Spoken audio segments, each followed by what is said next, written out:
नर्मदे हर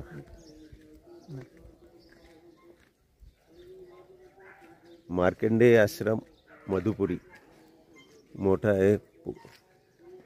या रूम मध्ये आम्ही थांबलो होतो। पाठीमागे पण व्यवस्था आहे, हे मंदिर वगैरे।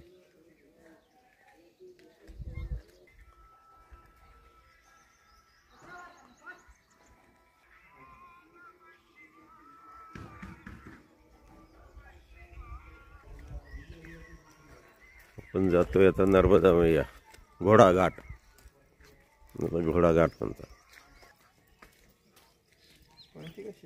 नर्मदे हर हे इथं आम्ही आता आंघोळीला आलेलो आहे। सकाळची आंघोळ आश्रमात काही व्यवस्था नाही, मैयावर काठावर बसून आंघोळ करायची। आता घोडाघाट मोठा आहे बघा।